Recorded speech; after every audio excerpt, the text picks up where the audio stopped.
제60회 슈퍼볼 진출팀이 결정되었죠. 시애틀 시호크스와 뉴잉글랜드 패트리어츠 이 두 팀이 슈퍼볼에 올라가서 11년 만에 재대결을 펼치게 되었는데요. 저는 개인적으로 예상 못한 팀들이었습니다. 제가 시즌 전에 전구단 프리뷰 방송을 했었거든요. 그 방송을 보신 분들은 기억을 하시겠지만 시애틀의 선전은 예상을 못했었고 뉴잉글랜드 패트리어츠는 어느 정도 약진을 할 것이다 라고 생각을 했지만 이 정도로 올라올 것이다라고 생각은 못했거든요.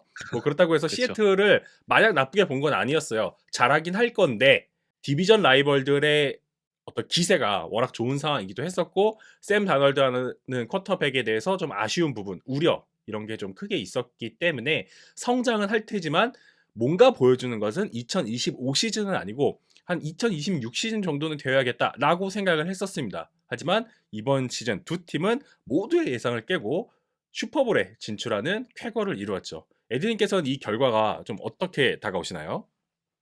뭐 저도 제이님과 비슷한 의견이었던 걸로 기억을 합니다. 샘 다놀드가 사실 지난 시즌 마무리가 좀 굉장히 안 좋았잖아요. 플레이오프에서 보여주던 어떤 한계 그리고 프레셔를 극복하지 못하는 모습 이런 것 때문에 사실 걱정이 어느 정도 있었고 패트리어츠도 마찬가지로 장 24년에 비해서는 잘할 거다라고 예상은 했지만 이 정도로 올라올 거라고는 전혀 예상을 못했습니다. 어쨌든 두 팀의 공통점은 결국 쿼터백의 발전을 위한 어떤 로스터 그리고 스킴 등 환경을 너무 잘 만들어 줬다는 점이고 두 번째로는 역시 강력한 디펜스가 있었다. 그래서 결국 뭐 챔피언십을 이기기 위해서는 '디펜스가 필요하다.' 이런 좀 격언이 있잖아요. 그걸 또 증명한 또 한 시즌이 아니었나 그런 생각이 듭니다. 본격적으로 컨퍼런스 챔피언십 리뷰 이야기 해보도록 하겠습니다. 시애틀과 뉴잉글랜드 패트리어츠가 같이 슈퍼볼에 진출했죠. 지금 저희가 기대 이상의 성적을 거뒀다 그랬는데 14승 3패, 14승 3패 예상하셨습니까? 야. 사실 패트리어츠는 4승 13패를 2년 연속했던 팀이거든요. 이건 정말 그쵸. 대단한 성과 아닙니까? 말이 안 되는 거죠. 물론 뭐 스케줄 얘기도 나오지만 네. 이렇게 한 시즌 만에 승수가 10승 이상이 말이 안 되는 수치라고 생각합니다. 스케줄이라는 부분을 감안을 해줄 수는 있겠는데 스케줄로 인한 이득을 4승 13패 팀이 한 10승 7패 이렇게 거뒀으면은 할 만하다고 생각하거든요.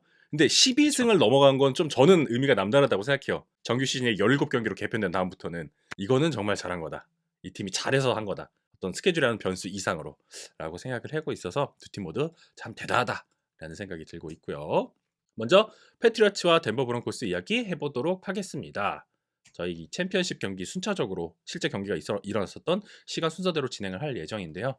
패트리어츠, 이 마이크 브레이블의 헤드코치 첫 번째 시즌에 이룬 쾌거라고 할 수 있겠습니다. 지금 스탯 라인을 보시면 점수가 일단 10대 7이죠. 그리고 패트리어츠의 스탯 라인을 보시면 아시겠지만 오펜스적으로 아주 매끄러웠던 경기는 분명히 아니었습니다. 드레이크 음. 메이가 100야드를 못 넘겼어요. 라몬드레 스티브슨의 평균 획득 야드가 2.8야드였습니다. 그렇기 때문에 오펜스적으로 아주 뭐 훌륭하진 않았다라고 볼 수도 있겠지만 저희가 후술하겠지만 날씨의 변수 이런 것도 분명히 있었고요. 덴버 브론코스가 강한 디펜스를 갖고 있다는 부분 역시도 참작을 해야겠습니다. 또한 브론코스는 역시 브론코스도 아주 수월한 경기를 치른 것은 분명히 아니에요. 오펜스적으로 그렇고요. 강한 패트리어츠의 디펜스의 힘을 확인할 수 있었던 경기였다라는 생각이 들고 있고요.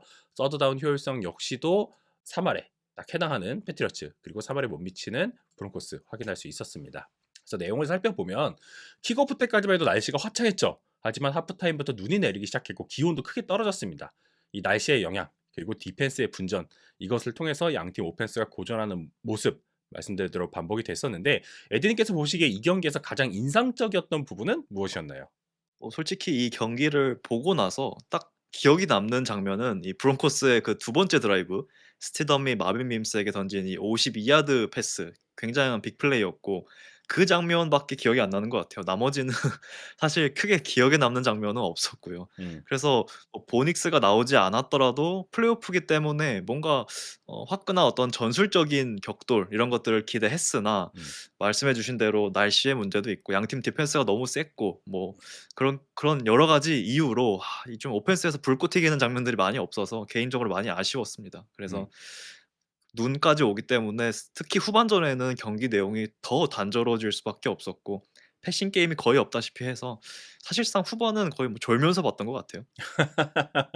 이게 NFL이라는 종목이 쿼터백의 비중이 워낙 큰 종목이다 보니까 사실 챔피언십 경기가 시작되기 전에 이 보닉스의 부상 소식이 전해진 다음부터 약간 식은 게 있었어요. 그럼 이제 그쵸. 어쩔 수가 없어요.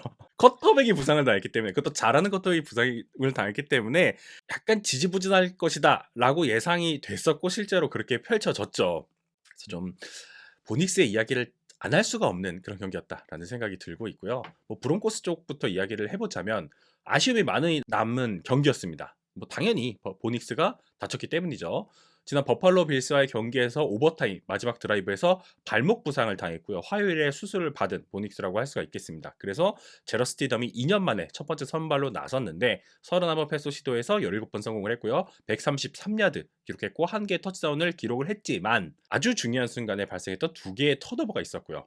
그래서 좀 한편으로는 기대만큼의 모습을 보여주는 반짝이는 장면이 있기도 했지만 전반적으로 제가 봤을 땐 좀 아쉬웠거든요. 그래서 이 스티덤의 퍼포먼스 에디님께서 어떻게 보셨나요?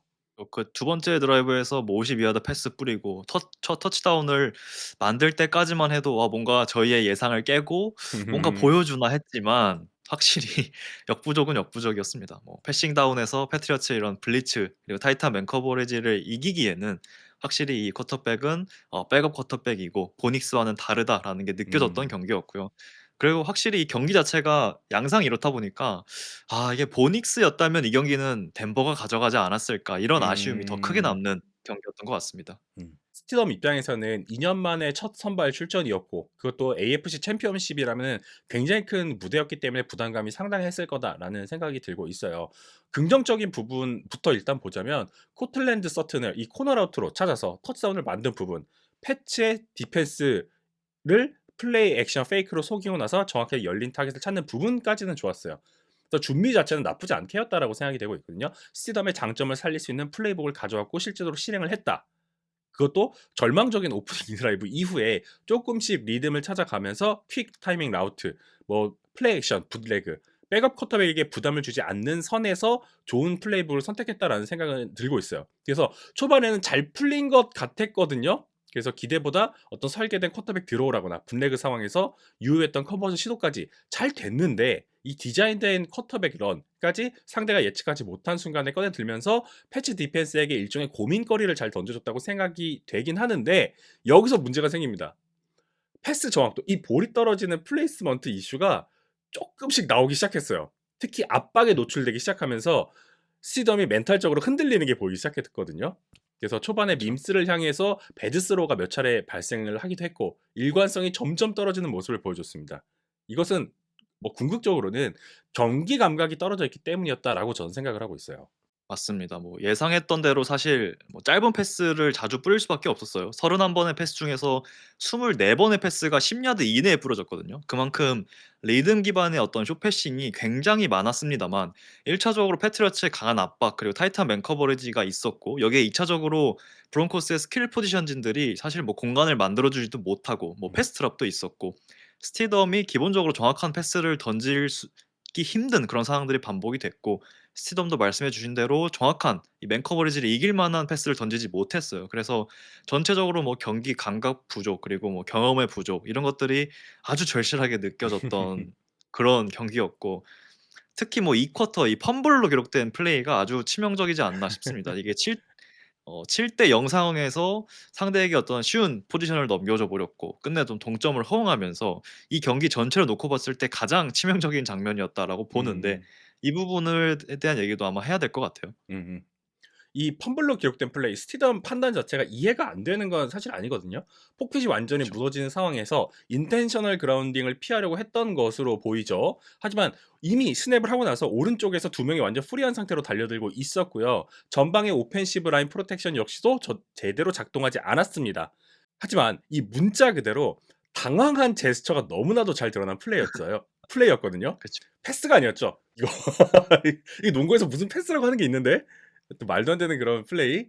주전 쿼터백들에게서는 잘 나오지 않는 플레이가 스티덤으로부터 나왔습니다. 이 스티덤이 경기 후에 인터뷰에서도 밝혔지만 "그냥 색을 받고 펀트를 해서 다음 기회를 노리는 것이 더 나았을 것이다." 라고 본인도 밝혔거든요. 저 역시도 공감하고 있습니다. 그래서 이런 부분이 사실 플레이오프에서 오는 경험 차이로부터 기인한다라고 생각이 되고 있는데 베테랑 쿼터백이라면 이런 상황에서 차악을 선택을 하죠. 최악이 아닌. 그래서 에런 로저스라거나 매튜 스태포드라면 본능적으로 볼을 보호했을 것이다라고 저는 음. 생각을 하고 있습니다. 그쵸. 사실 뭐 베테랑 쿼터백들 그리고 경험 많은 쿼터백들이라면 아마 다르게 대처하지 않았을까 저도 그렇게 생각을 하고 있고요. 하지만 개인적으로는 이 스티덤에 대한 기대치가 많이 크지가 않았어요 사실. 그냥 이 정도 경기력을 좀 예상을 했기 때문에 마냥 뭐 '이 선수가 너무 못했다.' 이렇게 비난할 수는 없을 것 같아요. 음. 프리뷰에서 저희가 말했듯이 결국은 스티덤이 이 경기를 이기기 위해서는 결국 런 게임이 받쳐줘야만 이길 수 있는 그런 경기였고 끝내 결국 이 주전 러닝백 J.K. 도빈스가 경기에 출전하지 못한 상황에서 결국은 이 런 게임에 대한 활로를 전혀 찾지 못했거든요. 그래서 음. 좀 크게 봤을 때는 결국 런 게임이 막힌 게 이 경기의 가장 큰 패인이 아닐까 저는 그렇게 생각을 하고 있습니다. 그렇습니다. 이 런 게임에 대해서 이야기를 할 수밖에 없는 것이 날씨라는 변수가 있었잖아요. 하프타임 그쵸. 전까지 션 페이튼은 나름 효과적으로 오펜스를 운영했습니다. 하지만 이 쿼터 후반에 눈이 내리기 시작하면서 패싱 게임이 완전히 멈춰버렸죠. 그래서 저도 에디님 말씀에 공감을 하는 게 이건 단순히 시스템만의 문제가 아니었어요. 이런 날씨라면 누가 나와도 힘듭니다. 에런 로저스라거나 매튜 스태포드가 나와도 힘듭니다. 이 정도 날씨라면은. 하지만 가장 큰 문제는 이러한 상황에서 런 게임으로 전환할 옵션 자체가 없었다는 거. 이게 정말 큰 문제였던 것 같아요. 도빈스가 부상으로 빠진 상태에서 RJ 하비는 평균적으로 2.8야드밖에 얻지 못했거든요. 그 정도로 힘들었습니다. 브론코스의 런 게임의 부재가 너무나도 컸는데 이게 어느 정도로 치명적이었다라고 보세요? 기본적으로 디펜스가 드레이크 메이를 반대편에서 잘 막아줬거든요. 그래서 사실 런 게임만 풀렸다면 '아 이 경기는 충분히 잡았겠다.'라는 생각이 계속 들었습니다.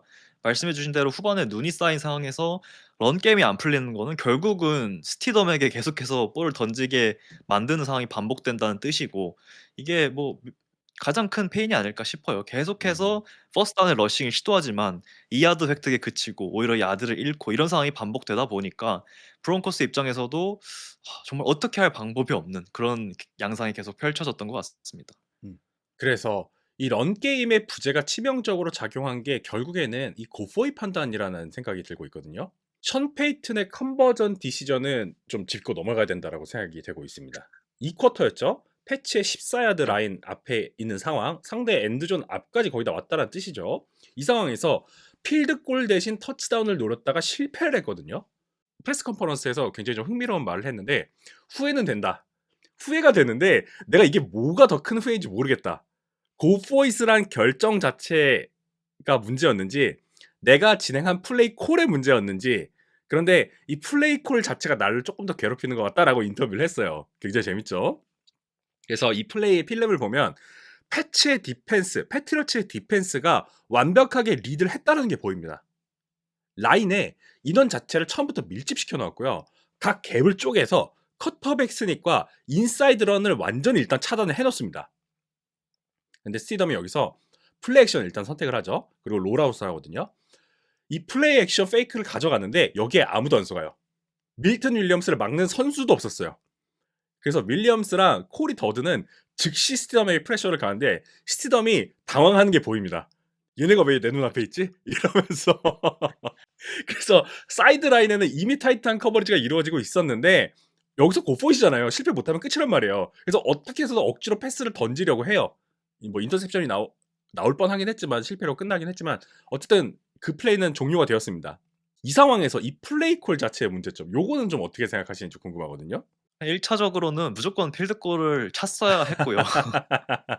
아마도 근데 개인적으로는 페이튼 개인적으로 여유가 없었던 것 같아요. 결국은 여기서 우리가 한 번에 크게 도망가지 못하면 언젠가는 이 드레이크 메이라는 이 쿼터백은 결국 우리 팀 디펜스를 이겨낼 거라고 아마 판단한 게 아닐까 싶어요.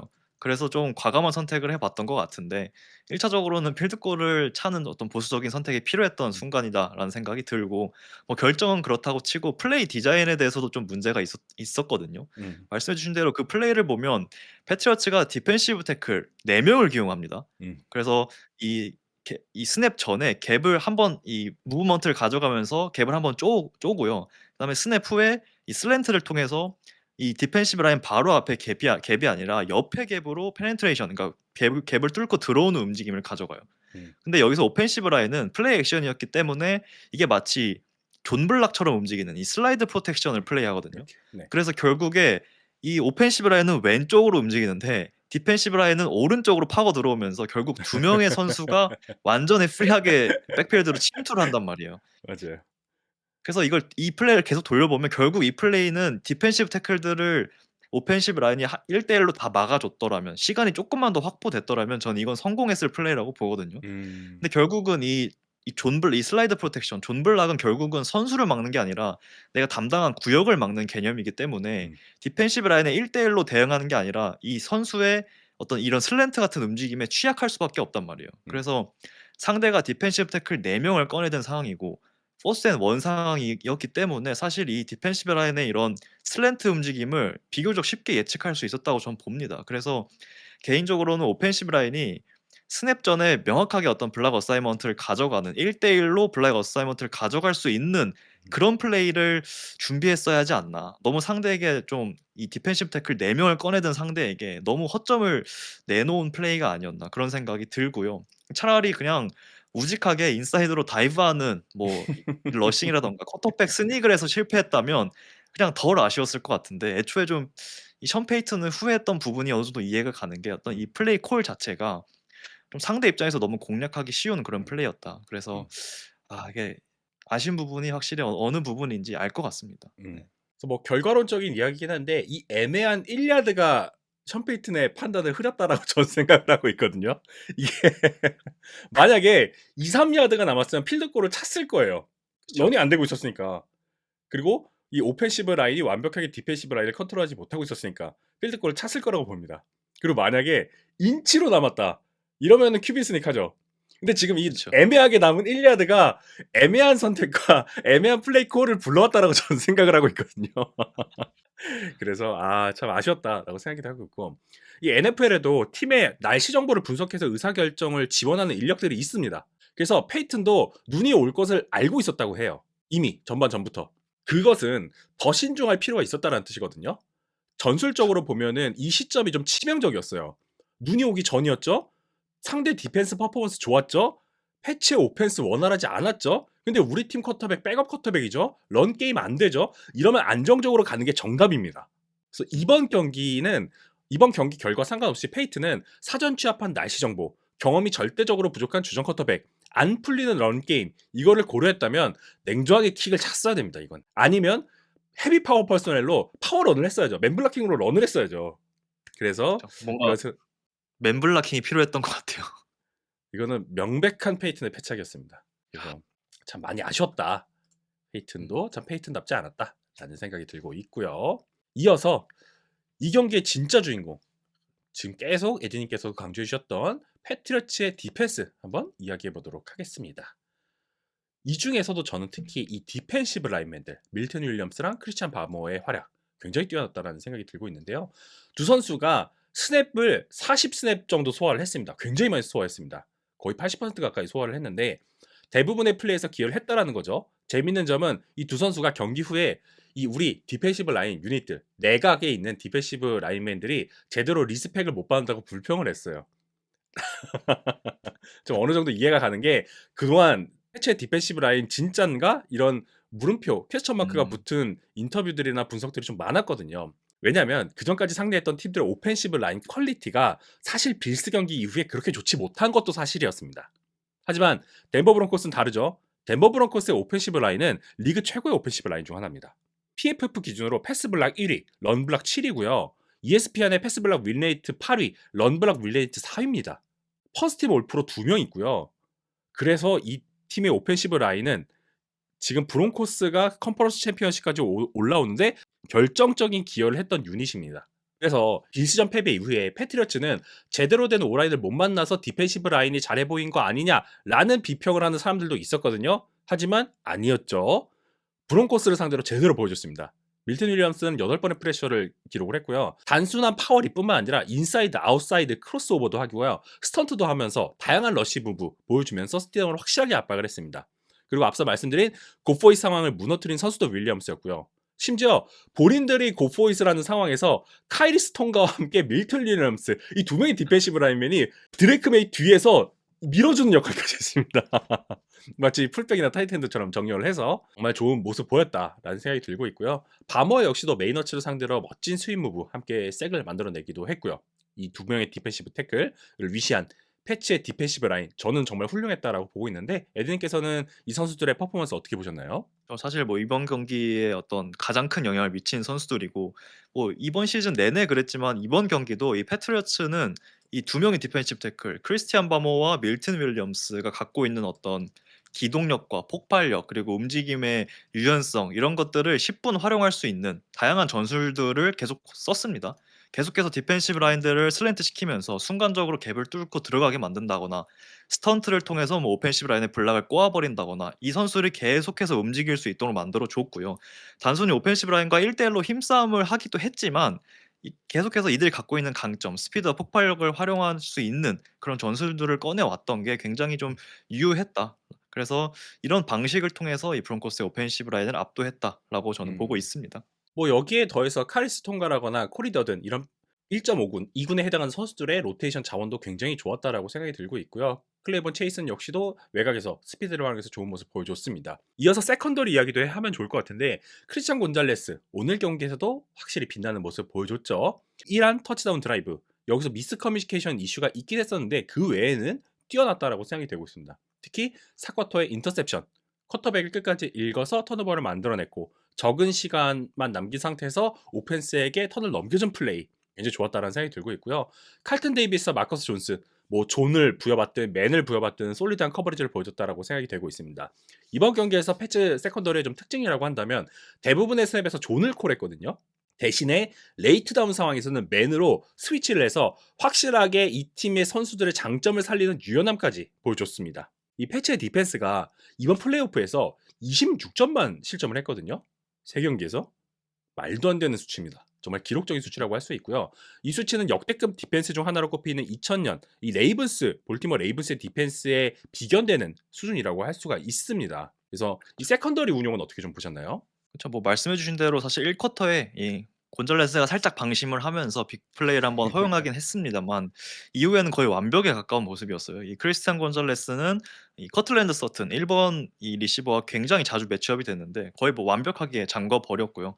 특히 뭐 패싱 다운에서 패트리어츠는 말씀해 주신 대로 블리츠와 맨 커버리지를 이렇게 조합을 했는데 이 과정에서 음, 사실은 누군가가 세퍼레이션을 허용한다면 결국 패스를 허용하고 위험한 상황이 나오게 되거든요. 맨 네, 커버리지이기 때문에 모든 선수가 타이트한 커버리지를 보여줘야만 해요. 맞아요. 그래서 사실 이 텍산스전 필름을 보신 분들은 아시겠지만 이 크리스티안 커크를 비롯해서 이 몇 번의 리시버들이 좀 유사하게 위험한 상황들을 만들어 냅니다. 음, 실제로 이 코너백들을 상대로 세퍼레이션을 만들어내는 장면들이 몇 번 있어요. 근데 사실 이 장면에서는 결국 스트라우드가 이걸 다 놓치는 장면으로 연결이 음, 되기 때문에 이 부분이 어떤 크게 부각이 되지 않았거든요. 근데 이번 경기는 정말 필름을 보는데 거의 다 완벽하게 타이트하게 틀어막는 모습들이 계속 나오면서 사실상 이 스티덤이 공을 던질 만한 공간이 없었다. 음, 그래서 개인적으로는 이 디펜시브 태클들의 활약도 좋았지만 이 크리스티안 곤잘레스, 마커스 존스, 음, 칼튼 데이비스 이 세 명의 코너백도 거의 완벽에 가까운 경기를 했다. 이렇게 음. 생각을 하고 있습니다. 잘 들었습니다. 그러면 이 뛰어난 디펜스에 반해서 오펜스 쪽도 이야기를 해보면 좋겠는데 패치 입장에서는 조금 아쉬운 부분이라고 할 수도 있거든요. 좀 불편한 이야기일 수도 있는데 플레이오프 기간 동안 만족스럽다고 하기 좀 어렵지 않나라는 생각이 들고 있습니다. 특히 패스.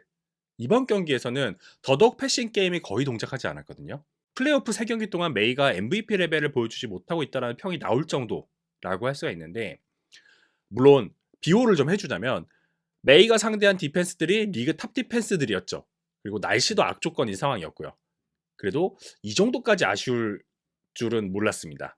리시버 쪽에서 전반적인 세퍼레이션이 일관적이지 않다라고 저는 판단을 했고요. 맥콜린스가 팀 최고 야드 51야드를 기록했다? 요거 좀 심각하거든요. 맥콜린스가 1번 리시버로서 공을 제일 많이 받으면 안 되는 오펜스거든요. 그리고 팀 입장에서는 이게 반갑지 않은 스탯이라고 생각이 되고 있고요. 더구나 런에서도 오펜시브 라인의 일관적인 블락킹이 나오지 못하면서 스티븐슨이 좀 고전하는 모습이 있었습니다. 이 오펜스에 대해서는 좀 어떻게 보셨나요? 이게 뭐 이번 플레이오프 경기들을 필름을 딱 돌려보면서 느낀 점은 확실히 드레이크 메이의 폼이 지금 정규 시즌 폼은 아니다였습니다. 오픈 찬스를 어떤 놓치거나 시야가 좀 고정되는 좀 모습들이 좀 자주 포착이 되거든요. 이번 경기에서도 사실 덴버가 굉장히 공격적인 블리츠와 맨 커버리지로 경기 내내 일관을 했습니다. 후방에 리시버들에게 어쨌든 세이프티가 한 명밖에 없는 상황이 많았고 아예 없는 상황도 굉장히 많았는데 리시버들이 공간이 나온 장면에서도 드레이크 메이가 공을 못 던져요. 음. 이게 사실 정규 시즌이었다면 메이는 어떤 압박 상황에서 굉장히 뛰어난 쿼터백이거든요. 음. 압박 상황에서 이 경기를 풀어나가는 능력이 정말 뛰어난 쿼터백이고 압박 상황에서 뿌리는 공이 굉장히 정확한 쿼터백인데 정규 시즌이었다면 공을 던졌을 상황 그리고 성공시켰을 패스들이 너무 많이 놓치는 장면들 계속 반복이 되고 있었습니다. 그래서 이게 뭐 사실은 차저스, 뭐 텍산스, 덴버까지 계속해서 이 리그 정말 탑 디펜스를 상대하면서 많은 압박, 강한 압박을 일관성 있게 받는 상황이 계속 반복이 되다 보니까 사실 이런 상황이라면 어떤 쿼터백이든 심리적으로 위축이 될 수밖에 없고요. 음. 본인이 갖고 있던 어떤 과거의 안 좋은 습관들이 살아날 수밖에 없어요. 과거에 뭐 브라이스 형도 그랬고 현재 뭐 젊은 쿼터백들이 다들 겪고 있는 현상이잖아요. 계속해서 강한 압박에 노출이 되면 결국은 이 선수는 잘하던 모습이 사라지고 음. 위축이 되고 포켓에서 안절부절 못하는 어떤 패닉에 빠지는 모습들이 어쨌든 나올 수밖에 없는데 지금 약간 그런 단계로 보이거든요. 음. 계속해서 강한 디펜시브 라인을 만나면서 압박을 정말 계속 받은 그런 영향이 전 분명히 있다라고 저는 보고 이거를 아마 슈퍼볼에서는 어느 정도 계산을 해내느냐가 승리를 위한 음. 키라고 보고요. 뭐 그럼에도 사실 칭찬할 만한 점은 결국은 본인의 어깨로 해결하지 못한 것들을 발로 해결하는 부분이 어느 정도 있었죠. 음. 공을 던질 곳을 찾지 못한 대신 어쨌든 이 코너백들이 계속해서 리시버를 쳐다보고 있기 때문에 본인의 발을 막을 선수가 없다는 걸 빠르게 인지하고 계속해서 필드를 뛰어나가는 모습들이 여러 번 있었고요. 이게 결국은 적은 점수지만 필드골 레인지로 들어가고 어쨌든 터치다운을 기록한 이런 장면들이 계속 연결이 되면서 승리로 직결됐습니다. 음. 어쨌든 어깨로 해결하지 못한 부분, 발로 해결한 부분에 있어서는 그래도 칭찬을 해야만 한다라는 생각을 하고 있습니다. 경기를 마무리하는 마지막 컨버전 역시도 메이의 발을 그쵸. 통해서 나왔죠. 이 부분이 제럿 스티덤과 드레이크 메이의 가장 결정적인 차이였다라고 보거든요. 메이가 뛰는 속도랑 스티덤이 뛰는 속도가 달라요. 스티덤이 뛰는 속도가 너무너무 느린 거예요. 그래서 참 아쉬웠다라는 생각이 좀 들고 있고요. 이어서 브론코스 이야기 하면서 마무리해 보도록 할게요. 이 팀도 시즌 전에 기대했던 것 이상의 성과를 거뒀다라고 할 수가 있죠. AFC 컨퍼런스 1번 시즌 버펄로 빌스를 이기고 AFC 챔피언십까지 진출하는 결과 예상하셨나요? 쉽지 않았죠. 이런 예상. 잘한다 잘한다 했지만 이 정도일 줄은 몰랐다라고 생각이 되고 있고 보닉스가 있었더라면이라는 가정법이 계속 좀 나올 수밖에 없는 그런 상황이라고 할 수가 있겠습니다. JK 도비스가 없는 상황에서 그리고 키 리시버도 명확하지 않는 상황에서 어쨌든 컨퍼런스 챔피언십까지 팀이 올라왔고 보닉스가 있었으면 혹시 모를까라는 질문을 계속 남기게 했습니다. 그래서 브론코스의 이번 시즌은 어떻게 평가를 하고 계시고 내년에는 어떨 것 같다라고 전망하시는지 좀 이야기 들어볼게요. 개인적으로 이 션 페이튼의 입장에서 어쨌든 보닉스에 대한 믿음이 더 커진 어떤 한 시즌이 아니었나 싶습니다. 이게 시즌 초반을 생각해 보면 션 페이튼은 보닉스를 전혀 믿지 못했거든요. 보닉스의 이 어깨, 다운필드 패싱 게임을 사실 전혀 믿지를 못했어요. 그래서 계속해서 짧은 패스들 그리고 스크린 패스들을 주문하면서 오펜스가 초반에 너무 단조롭다는 그런 오펜스로 흘러갔습니다. 하지만 시간이 지나고 시즌 중반이 넘어서면서 뭐 칩스전, 뭐 커맨더스전, 패커스전, 제기어스전 이런 경기들을 계속해서 치르면서 보닉스는 적극적으로 좀 공을 다운필드에 뿌리기 시작하고 딥볼도 굉장히 많이 뿌렸고요. 이 쿼터백이 좀 폭발적일 수 있다. 단순히 짧은 패스를 뿌리고 볼 컨트롤에 어떤 강점을 가진 게임 매니징형 쿼터백이 아니라 음. 힘든 상황에서도 공을 던져내고 20야드, 40야드 딥볼을 마음껏 뿌려댈 수 있는 그런 폭발적일 수 있는 쿼터백이다라는 거를 보닉스가 좀 시즌 중반에서야 좀 스스로 증명을 했다라고 생각을 합니다. 션 페이튼의 이런 조금 단조로운 경기 운영에는 결국 뭐 리시버들의 이런 일관적이지 못한 활약도 영향을 미쳤다라고 생각을 하고요. 덴버는 패스드랍이 리그에서 두 번째로 많은 팀이었고 확실히 이 패싱 타겟의 어떤 탤런트 부재가 이런 영향에 좀 이런 결정에 영향을 미쳤다라는 생각이 들고 이번 오프 시즌에는 반드시 해결해야 될 음. 과제다라고 생각을 하고요. 어느 정도 이 리시버와 타이트엔드 그룹에서 좀 탤런트가 쌓이고 보강이 된다면 음. 내년에는 조금 더 공격적인 패싱 게임을 볼 수 있지 않을까 그런 기대는 있습니다. 그래서 저희가 뭐 사실 과거에 이 러셀 윌슨 보고 렛 러스 쿡이라는 얘기를 했듯이 저는 렛 보 쿡이라는 이런 오펜스를 좀 보고 싶고 음. 그런 오펜스를 좀 보여줄 수 있지 않을까 그런 기대를 갖고 아마 다음 시즌을 들어갈 것 같습니다. 보닉스에 대한 불신 말씀하실 때 저는 한 가지 맹점이 더 있습니다. 리시버들 드랍 생각해야죠. 말씀드리려고 했는데 그쵸. 마침 언급을 해주셨네요. 이번 플레이오프에서 보셨죠? 릴 조단 험프리 드랍하는 거, 코틀랜드 서튼 드랍하는 거 보셨죠? 아 진짜 쉽게 갈 수 있는 경기를 어렵게 만드는 이 보닉스의 동료 선수들의 역할을 보면서 참 션 페이튼이 락커면서 많이 화냈겠구나라는 생각이 들었습니다. 아무튼 이 보닉스라는 주전 쿼터백이 없는 상황에서 패치를 상대를 했기 때문에 그것도 홈에서 상대를 했기 때문에 이 와리프라는 것은 계속 따라다닐 거라고 생각을 하고 있어요. 보닉스가 그만큼 이번 시즌 인상적이었다라는 말씀을 드리는 거고요.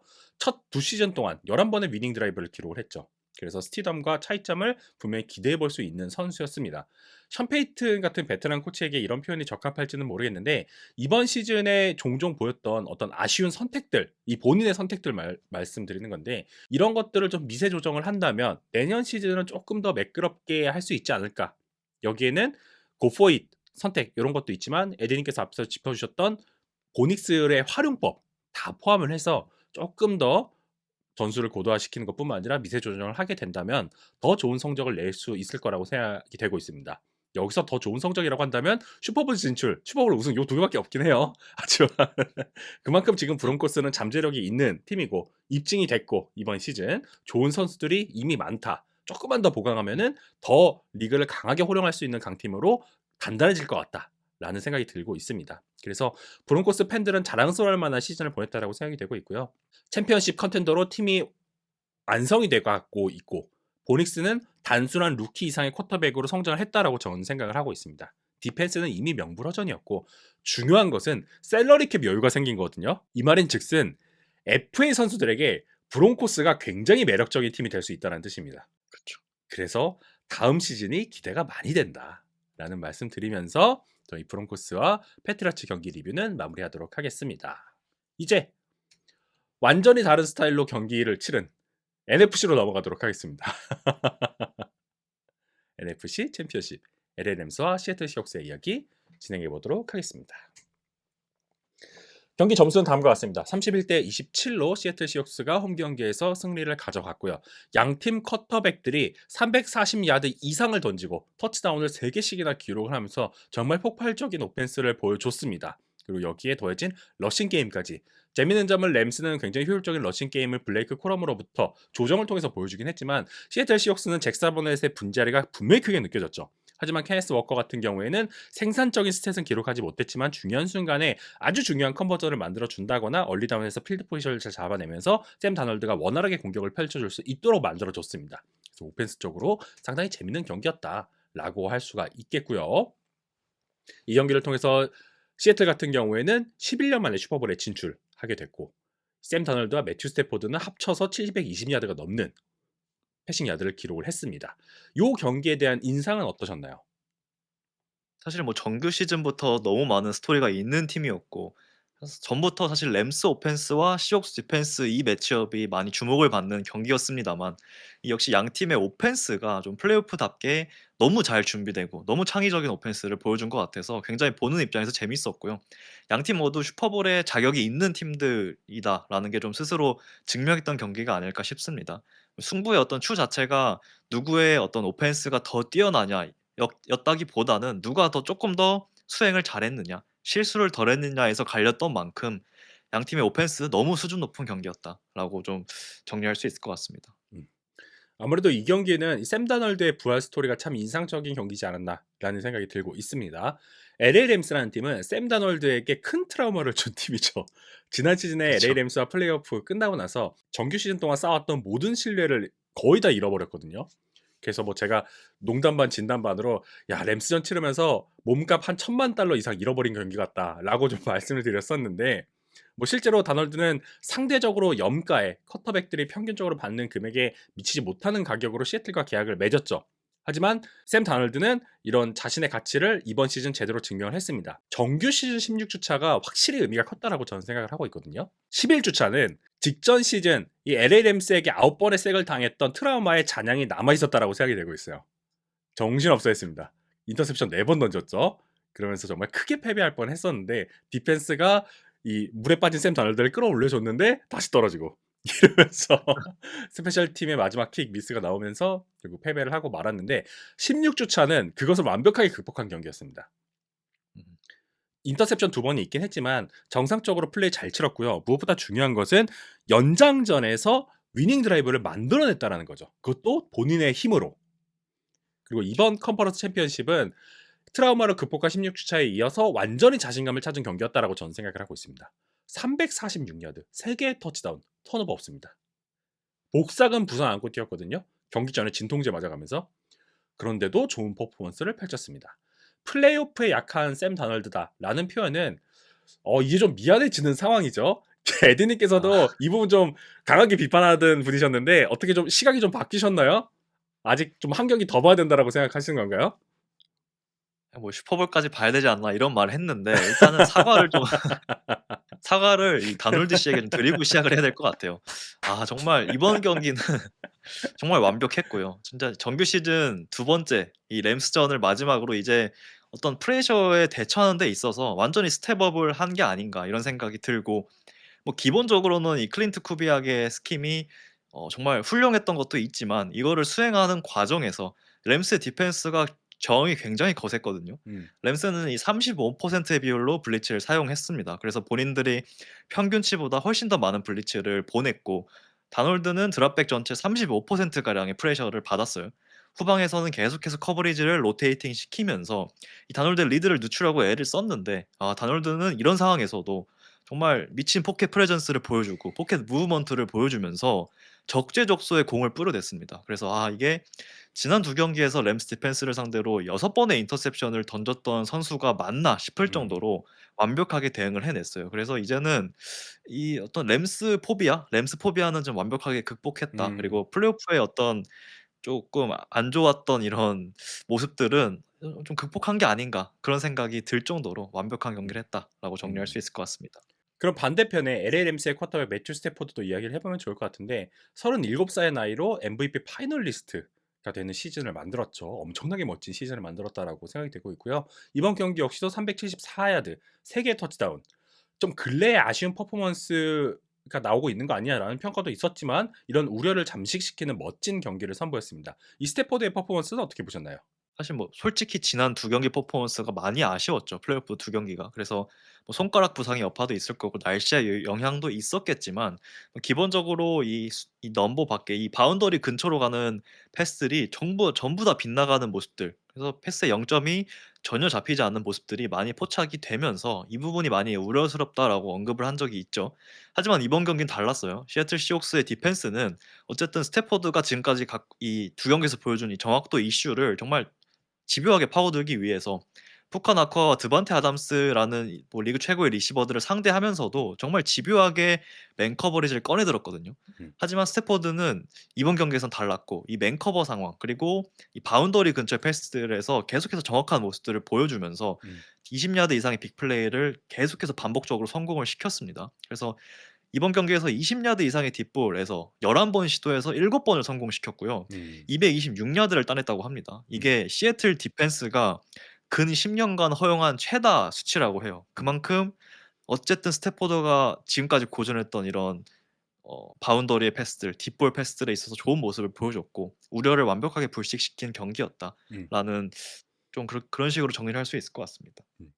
저희가 쿼터백 이야기를 했으니 자연스럽게 리시버로 넘어가면 좋을 것 같은데요. 리시버 그중에서도 시애틀의 잭슨 스미스 은직바 이야기부터 한번 해보면 좋을 것 같습니다. 잭슨 스미스 은직바 10번의 캐치 153야드 한 번의 터치다운 시애틀 플레이오프 역사상 두 번째로 많은 리시빙 야드를 기록을 했거든요. 대단한 경기력을 치렀습니다. 시애틀은 리그 전체를 놓고 봤을 때 거의 40년 동안 최정상급 리시버가 없었습니다. 타일러 라킷, 더그 볼드인 정말 훌륭한 선수들이었는데 엄밀히 놓고 따지면 프로볼 레벨이고 올 프로 퍼스트 레벨은 아니었어요. 실제로 선정도 안 됐죠. 좀 이 정도까지 평가를 받기엔 부족했다. 좋은 선수들이었지만 라고 할 수가 있는데 올 프로 퍼스트팀 선수가 40년 만에 나왔습니다. 스티븐 라전트 이후로 처음으로 잭슨 스미스 은직바가 나왔습니다. 정규 시즌에 푸카나쿠와 함께 리그 최고의 리시버로 활약을 했고요. 플레이오프에서도 확실히 본인의 가치를 증명을 했죠. 특히 원핸드 캐치 장면. 음. 진짜 아. 사실 해당 장면은 다널드가 패스를 잘 던졌어요. 압박을 받는 상황에서도 롤아웃 하면서. 근데 이거를 완성시킨 거는 결국 잭슨 스미스 은직바의 손이었거든요. 음. 이 JSN의 퍼포먼스는 어떻게 보셨나요? 일단 이 다놀드는 그냥 커리어 초반에 어떤 불운을 지금에서야 보상받는 것 같아요. 이게 작년에 이제 미네소타 바이킹스에서 저스틴 제퍼슨과 함께 뛰었고 올해는 시애틀 시옥스 건너오면서 잭슨 스미스 은지버와 함께 뛰면서 정말 행복한 쿼터백이 아닐까 싶고 다시 제이슨 얘기로 돌아오면 제이슨 경기는 뭐 사실 이번 경기는 완벽했고요. 특히 포인트가 있다면 어쨌든 이 선수가 정렬 위치 자체가 이번 경기 굉장히 다양했다라는 게 포인트가 아닐까 싶어요. 사실 정규 시즌 내내 JSN은 좀 바운더리에서 많이 정렬했거든요, 이번 시즌. 하지만 이번 경기에서만큼은 슬롯 그리고 백필드 이런 다양한 곳에 정렬하면서 이 선수의 능력을 100분 활용하는 그런 스킴에서 뛸 수 있었습니다. 특히 JSN을 백필드에 정렬시키고 1차적으로 스크리미지 라인에 있는 리시버들이 비워준 공간을 JSN이 좀 쉽게 파고들 수 있는 방식으로 라우터가 설계가 된 게 꽤나 있었고요. 이게 굉장히 효과적이었죠. 이런 라우트 조합 자체가 이 기본적으로 램스 디펜스가 갖고 있는 이 매치 커버리지의 룰을 깨버리는 데 굉장히 잘 활용이 됐고 그러면서 이 램스 디펜스 선수들이 계속해서 커버리지가 버스트가 나는 모습들이 나오면서 굉장히 효과적인 장면들이 많았습니다. 그래서 어쨌든 이번 경기의 포인트는 결국 제이스엔을 음, 위치를 다양하게 가져가는 거였고 아마 음, 슈퍼볼에서도 비슷한 장면이 나오지 않을까 음, 그렇게 조금 볼 수 있을 것 같습니다. 음. 음. 제가 앞서서 올프로라는 이야기를 왜 말씀을 드렸냐면 이런 올프로 퍼스트 팀에 해당되는 리시버가 상대 팀에 있잖아요. 그럼 이 선수에 대한 집중 견제가 디펜스는 이루어질 수밖에 없습니다. 근데 그쵸. 이 선수의 위치가 외곽이었다가 슬롯이었다가 백필드였다가 모션했다가 이러면서 계속 바뀌면 디펜스 입장에서 이게 미치는 거거든요. 그리고 푸드스냅과 포스트셉 상황에서 이 선수가 정렬하는 위치, 모션에 따라서 계속 정보를 상대에게 줘요. 그래서 이런 특별한 선수 한 명의 움직임과 롤 변경, 프리스냅 전의 모션이 쿼터백들에게는 너무 편해지는 중요한 옵션으로서 활용이 됩니다. 그래서 이게 중요한 거거든요. 그리고 JSN이 위치가 굉장히 자유로웠잖아요. 그래서 6명의 다른 LA 램스의 디펜더를 상대로 캐치를 기록을 했습니다. 와이드아웃에서 정렬해서 잡아낸 캐치가 6번. 6번 타깃돼서 모두 캐치가 나왔고요. 여기서 105야드가 나왔습니다. 칭찬해 주신 이 쿠비아의 운영, 요것과 합쳐져서 참 제대로 이제 케미스트리가 발현이 됐는데 이 JSN의 포지셔닝 자체를 수정을 했죠. 말씀해 주신 것처럼 슬롯의 비율을 많이 높였습니다. 2배 이상 올렸어요. 평균보다. 그래서 하프타임 직전에 이 슬롯으로서 정렬하면서 이 빅플레이를 만들어내는 부분 굉장히 인상적이었는데 JSN을 단순히 혼자만 움직이는 게 아닙니다. 동료들을 이용을 해서 JSN의 롤을 바꿔버려요. 예를 들어서 하프타임 직전에 이 42야짜리 빅플레이 만들어내는 부분, 이 부분이 백미인데 JSN이 처음에 정렬을 했을 때 외곽처럼 씁니다. 외곽처럼 정렬을 해 있는데 3x1으로 정렬을 해 있는 상태에서 JSN을 혼자서 왼쪽에 고립시켜 놓은 척 하다가 컵을 오른쪽에서 반대로 모션을 시킵니다. 그러면서 JSN의 역할이 슬롯으로 바뀌어요. 이런 상황에서 디펜스는 JSN 롤이 바뀌었네라고 일단 판단을 하죠. 근데 그 상황에서 크리스 술라는 패싱에 대비하기 위해서 커버 2를 콜을 하거든요. 이때 샘 다널드가 선수들이 움직이면서 만들어낸 디펜스의 정보를 일단 가져오죠. 그리고 나서 스냅이 시작되면은 다널드가 시선을 통해서 오른쪽을 봅니다. 맨 처음에 번치 3x1으로 묶어놨던 그 부분을 봅니다. 그러면은 이선에 있는 라인베커는 이쪽으로 시선이 따라가거든요. 하지만 반대쪽에서 라우트를 디벨롭하는 것은 JSN이었습니다. 이쪽이었어요. 다널드가 노린 것은. 그래서 여기서 상대에게 혼선을 준 상태에서 중앙 공간이 비었죠. 이때 JSN이 코너 쪽으로 페이크를 주다가 포스트로 전환을 하는 라우트를 완벽하게 수행을 해냈고 다널드의 정확한 패스가 연결됐고 그 공을 잡은 JSN은 태클을 강하게 받았지만 볼 시큐티를 잘했죠. 그러면서 빅플레이가 만들어졌습니다.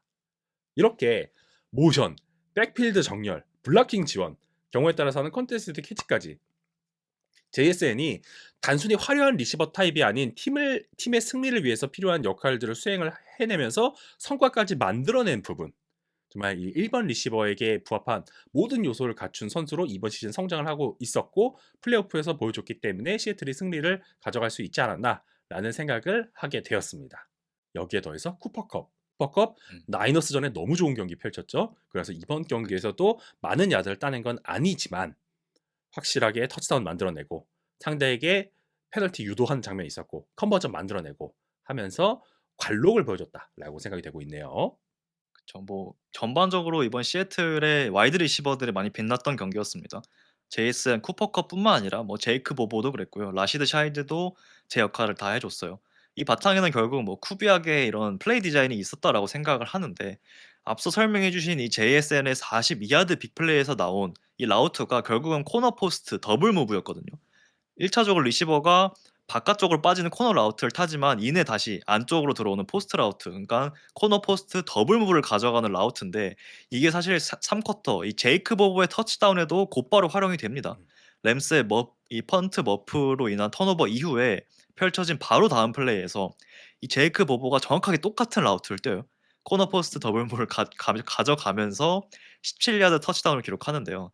물론 이 패스를 허용한 선수가 제이슨에게 허용한 선수와 제이크 보브에게 허용한 선수가 다릅니다만, 어쨌든 클린트 쿠비악은 이걸 캐치한 것 같아요. 이 램스 세컨더리가 이 딥쉘에서 어떻게 움직이는지, 더블 음. 무브에 제대로 대응하지 못하는 거를 체크하고 같은 라우트로 다시 한번 공략해냈고, 음. 결국은 이 모멘텀을 넘기는 데 있어서 굉장히 큰 터치다운을 만들어냈기 때문에, 저는 이 장면을 보고 이 클린트 쿠비악이 정말 예리한 오펜시브 코디네이터고 정말 '이건 잘 캐치한 플레이다.'라는 생각이 음. 들었어요. 그래서 개인적으로는 뭐 이 경기에 있어서 클린트 쿠비악을 가장 먼저 칭찬을 해 주고 싶고, 음. 그래서 혹시 필름을 보실 분들은 저희가 말씀해 드린 이 쿼터 직전에 42야드 빅플레이, 그리고 3 쿼터 이후에 3 쿼터에 나온 이 17야드 터치다운 플레이를 한번 같이 연달아서 보시면 음. 어떤 점을 노렸는지 정확하게 보실 수 있을 것 같아요. 그래서 음. 정말 클린트 쿠비악에 대한 칭찬을 한번 다시 한번 하면서 음. 마무리해도 될 것 같습니다. 음. 음. 그리고 반대쪽에서 LA 램스. 여기 램스의 1번 리시버인 또 올프로죠. 푸카 나쿠아의 활약도 대단했다라고 할 수가 있겠습니다. 나쿠아는 이미 16 주차 때도 굉장한 활약을 펼쳤죠. 그리고 이번 음. 경기에서도 존재감을 드러냈고 34 야드 터치다운 이걸로 타리 굴렌을 혼내주는 장면이 있었거든요. 그 장면이 백미였습니다. 그 직전 플레이에서 이 타리 굴렌과의 경합에서 지면서 패스가 실패하긴 했는데 울렌이 말도 안 되는 페널티를 저질렀죠. 그리고 그 흔들리는 타리 굴렌을 놓치지 않고 매튜 스태포드와 푸카 나쿠아가 터치다운을 만들어낸 부분 대단하다고 할 수 있고요.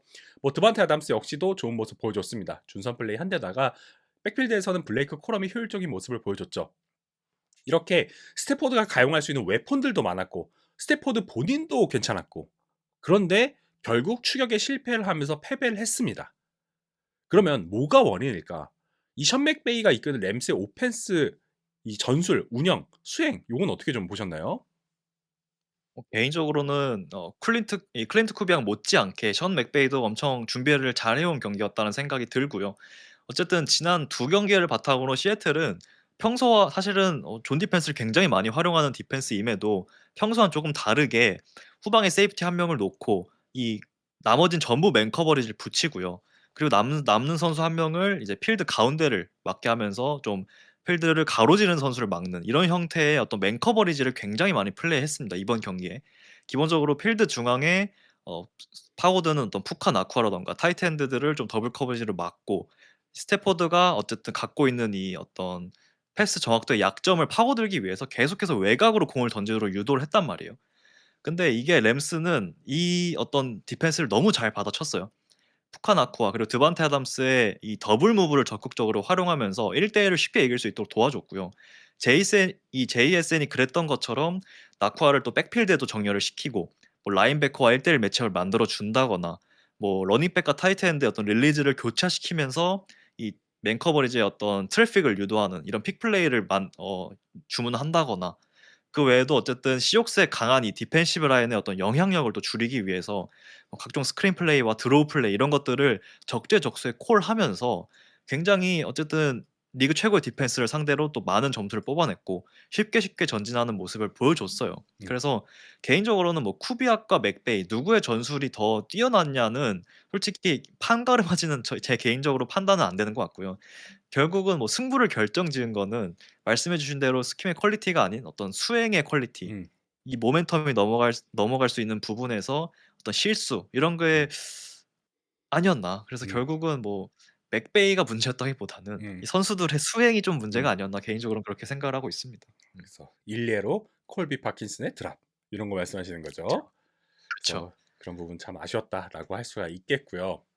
이어서 좀 터닝 포인트들에 대해서 이야기를 해볼 것 같아요. 사실 일반적인 필드 플레이는 양 팀이 모두 준비를 너무 잘해왔고요. 몇 가지 실수를 제외하고는 사실 큰 문제는 없었거든요. 하지만 경기를 그쵸. 가린 터닝 포인트가 3개가 있었습니다. 그거 한번 이야기를 해보면 하는데 이번에도 터진 램스의 이슈 스페셜팀 아. 제비어 스미스의 펀트 머프가 있었습니다. 음. 이거는 근데 두 가지 측면에서 봐야 될 것 같아요. 첫 번째로는 제비어 스미스가 잘못한 게 맞아요. 이건 잡았어야 됩니다. 하지만 하나 더 생각을 해봐야 되는 게 마이클 딕슨의 펀트가 너무 좋았어요. 이게 심상치가 않았거든요. 사실 찰 때. 이 펀트도 이거 저 직접 들은 얘기입니다. 수출 출신한테. 펀트도 스파이럴에 따라서 채공 시간이 0.1초에서 2초가 차이가 날 수가 있대요. 이거 상당히 큰 문제거든요. 이때 딕슨의 펀트가 우선 너무 잘 맞았어요. 히트, 스파이럴 모두 좋았고요. 그래서 찰 때부터 심상치가 않았는데 채공 시간이 제가 봤을 때는 스미스가 생각했던 것보다 조금 더 길었던 것 같아요. 그래서 낙하 포인트를 제대로 못 잡은 거죠.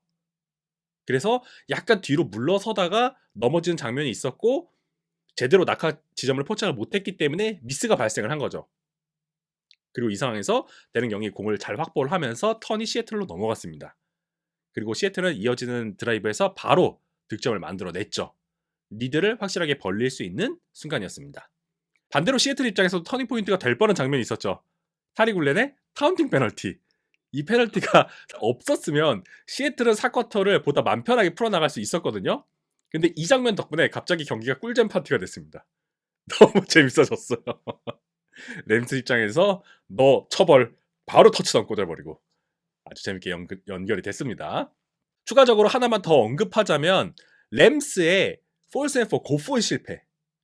사실 음. 이거는 할 만한 선택이었고 하는 게 맞는 그쵸. 선택이긴 했습니다. 그쵸. 심지어 고포의 선택, 이 폴스 앤 포 상황에서 고포이 타기 전에 폴스 앤 원 상황에서 매튜 스태포드가 드마커스 로렌스의 태클을 이겨가면서 커버전에 성공을 했거든요. 자신감 생겼죠. 그리고 점수가 필드골을 하면 못 따라가는 상황이었어요. 터치다운을 했어야만 되는 상황이었습니다. 시간도 얼마 안 남았거든요. 5분이 안 남았습니다. 그래서 이거는 할 만한 시도였다. 하지만 결과적으로는 데번 위더스푼이 패스 브레이크업을 너무나도 잘 만들어냈죠. 그래서 그쵸. 에드님께서는 좀 어떤 터닝 포인트들이 좀 중요했다라고 생각을 하시나요? 딱 그 경기의 세 가지 포인트를 너무 잘 짚어 주신 것 같아요. 가장 치명적이었던 건 역시 이 펀트 머프가 아니었나 싶습니다. 이걸로 인해서 음. 공이 넘어간 게 경기의 모멘텀에 너무 큰 영향을 미쳤고 사실 저희가 지난주에 램스의 스페셜팀 얘기를 했었잖아요. 음. 근데 또 사고를 칠 줄은 솔직히 몰랐어요. 이 램스가 이번 시즌 내내 뭐 키커도 바꿨고요. 스페셜팀 코디네이터도 바꿨고 이번 경기에서 사실 이 샤이드의 리턴도 사실 아예 기회를 주지 않으면서 나름 잘 막았거든요.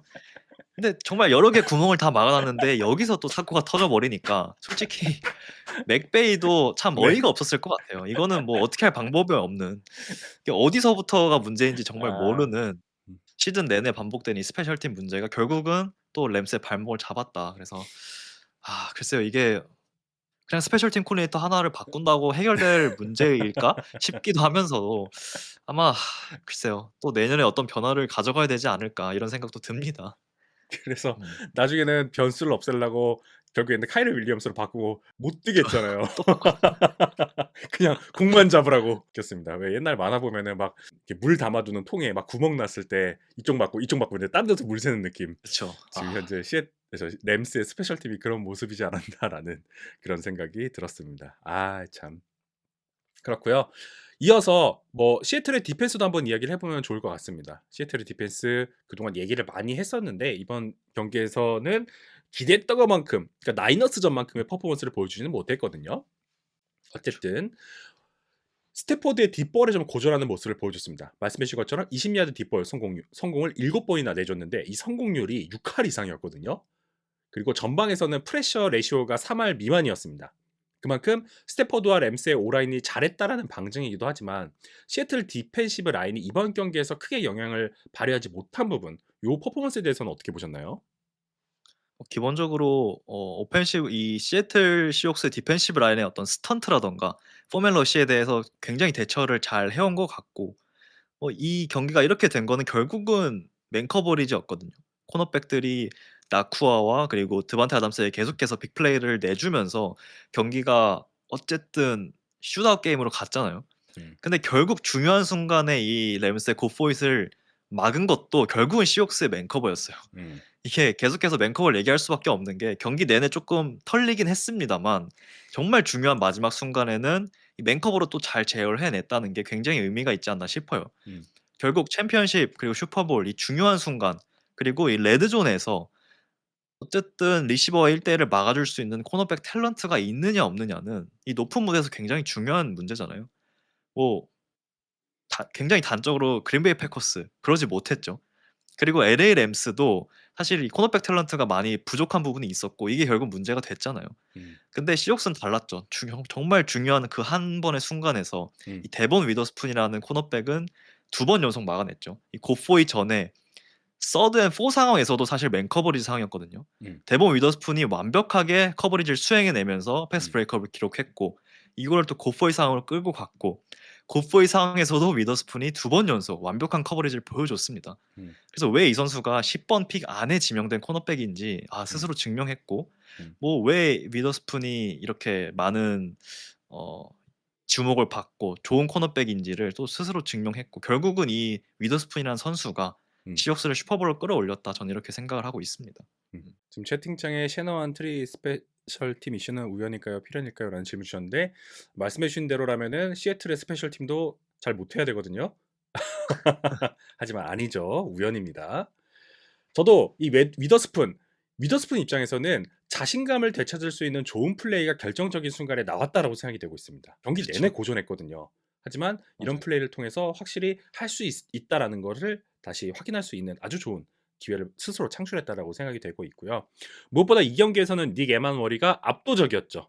58회 스냅을 소화를 하면서 정말 동해번쩍, 서해번쩍 하는 모습 보여줬는데 디펜시브 라인, 박스, 슬랏 최소 11회 이상 당 정렬을 소화를 했고요. 아웃사이드에서도 5번의 스텝이 있었습니다. 프리세이프티를 제외하고 나서 뭐 모든 포지션을 소화했다라고 보시면 될 것 같은데요. 특히 이 드반테 아담스와 푸카 나쿠아를 상대로 한 패스 브레이커 정말 교과서적인 플레이였습니다. 너무 완벽했고요. 예전에 에드님께서 이 에마nuel의 야드 허용에 대해서 짚어주신 바가 있는데 그러니까 저는 좀 비호를 하자면 부여받는 롤상 이건 어쩔 수가 없습니다. 그쵸. 그래서 그런 건 있죠. 네. 이거 어쩔 수가 없습니다. 이건 대변을 해 줘야 된다라고 생각이 되고 있고요. 루키에게 이 정도로 막중한 책임과 다양한 롤을 부여하는 코치가 사실 없어요. 하지만 맥도날드도 에마누엘의 이 능력을 믿는 거죠. 그래서 맥도날드 역시도 참 대담한 캐릭터다라는 생각이 저는 들고 있습니다. 그리고 경기 중에 램스의 오라인이 생각보다 너무 잘 버티는 거예요. 특히 케빈 다슨이 돌아와서 잘 버티는 모습이 연출이 됐기 때문에 평소보다 많은 블리츠를 꺼내 들었는데 이 블리츠에 대한 대응을 램스가 잘했어요. 블리츠를 리드하고 스태포드가 한아웃으로 볼을 빠르게 분배하는 모습까지 보이고 있었고요. 나쿠아와 아담스가 세퍼레이션을 잘 만든 것도 있고 볼의 출발 자체도 좋았는데 맥도날드의 시애틀 이 디펜스 어느 정도 각오를 하고 있었다라고 생각이 되고 있습니다. 그래서 말씀해 주신 맨 커버리지도 그렇고 강력한 블리츠 빈도 비율을 높인 것 요것도 이 공격적으로 운영할 수 있었던 그 기저에는 어느 정도 야드는 어쩔 수 없다. 이건 내줘야 된다. 아담스랑 스탠포드랑 나쿠아 이 램스의 오라인을 고려를 한다면 요 정도는 좀 각오를 하고 있었다라고 생각을 하고 있습니다. 하지만 결정적인 순간에 중요했던 거 터치다운 안 내주는 거 이것이 성공적이었기 때문에 중요한 순간에 스탑을 만들었기 때문에 이 부분에서 차이가 발생을 했고 승리의 원동력이 되지 않았을까라는 생각을 하고 싶네요. 자, 그래서 요런 내용들을 기반으로 해서 이 경기에 대한 총평을 해주신다면요? 사실 전술적으로는 이 엘리트 리시버를 어떻게 정말 극한으로 100% 활용할 수 있는가를 좀 보여준 경기가 아니었나 양팀 모두 그런 경기가 아니었나 싶고요. 어쨌든 이 두 팀의 경기력을 본다면 모두 슈퍼볼에 진출할 충분한 자격이 있는 그런 팀들이다라는 게 좀 증명된 경기였고 사실 이 두 팀은 뭐 이번 시즌도 그랬지만 매번 만날 때마다 꿀잼 경기를 선사하는 만큼 앞으로도 사실 이 팀의 라이벌리는 더 깊어지고 이 두 팀의 대결은 더 많은 주목을 받게 되지 않을까 그런 생각이 듭니다. 그래서 두 팀 모두 내년이 더 기대된다. 음. 좋은 말로 마무리하고 싶습니다. 네. 잘 들었습니다. 자, 이렇게 슈퍼볼이 마지막으로 남아 있습니다. 아. 현지 시각으로는 2월 8일이지만 한국 시간으로는 2월 9일 월요일 오전 8시 반에 펼쳐질 예정이죠. 정말 길고 긴 오프 시즌이 찾아온다는 아쉬움, 그리고 슈퍼볼에 대한 기대감, 이것이 교차하는 어떤 묘한 감정의 시기가 아닌가라는 생각이 들고 있고요. 패트리어츠의 왕조 재현이냐, 시애틀의 11년 만의 복수냐, 그래서 많은 기대가 되는 경기라고 할 수가 있겠습니다. 말씀드린 것처럼 2월 9일 경기가 펼쳐질 예정이니까 많은 관심 바라겠고요. 슈퍼볼 경기에 대한 프리뷰는 다음 주 목요일에 진행할 예정입니다.